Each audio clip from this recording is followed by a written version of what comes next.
inquiry to break the deadlock, describing this as the biggest crisis the Scottish Parliament has ever faced. It is confusing and there are several twists to the tale, so let's take a look at how we got here. It all started in January 2018 when two female civil servants complained about sexual harassment by Alex Salmond. It was investigated by the government and upheld.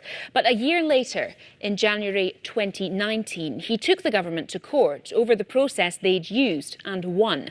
The government had to pay him £500,000 in costs. Then, in March 2020, the former First Minister went on trial for 13 sexual offences, including attempted rape. He was acquitted of them all. It was outside court that he first claimed he had evidence of a political conspiracy against him. Evidence that I would have liked. Conspiracy is not true. Well, a parliamentary body decided it would publish the claims last week after taking legal advice. But yesterday, the Crown Office, that's the body which prosecutes crimes in Scotland, called on the Parliament to edit certain passages. And so that's what happened, prompting Alex Salmond to pull out of his appearance in front of MSPs today. Opposition parties are furious, claiming the government has intervened to stop Parliament looking into the issue. The committee has offered Alex Salmond another chance to appear, and he will now appear on Friday. So that's the long but important background.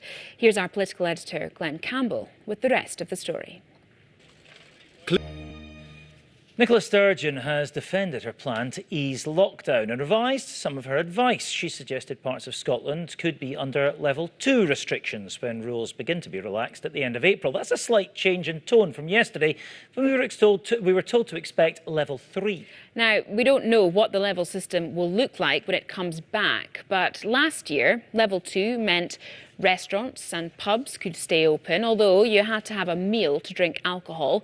Shops could open as well. Outdoor group sport was allowed, as were funerals and weddings with up to 20 people. But you still couldn't meet others indoors, and you weren't allowed to travel to areas in higher levels. For families separated by hundreds of miles and across the nations of the UK, there are no clear answers yet, as the Nine's India Grant reports. Now, a new coronavirus vaccine looks set to be rolled out shortly, and this one has a significant bonus. You only need one dose. Johnson & Johnson trialled the product on nearly 44,000 people across the globe and found it to be 85% effective. The UK has ordered 30 million doses, and it could be approved for emergency use in the US later this week. I asked our science and innovation correspondent, Laura Goodwin, how big a moment this is. The fact that that's bad news, isn't it? Yeah, that is, for me, right, Handsworth Parish Council is the classic example of the very limited lifespan of a news story these days. Yeah. I saw that on Twitter at about 7 o'clock in the morning. It had 1 million views by lunchtime. The next day, it already felt old. Yeah, it's gone away. And Jackie forgot Weaver, about it. the star of it, will be forgotten. And she can get on with her life, lucky thing.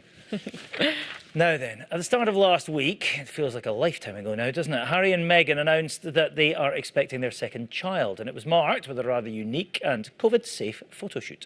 The photo was taken by a friend of Meghan's remotely using just a video call and an iPad. It's a technique a photographer from Troon turned to when the first lockdown came in.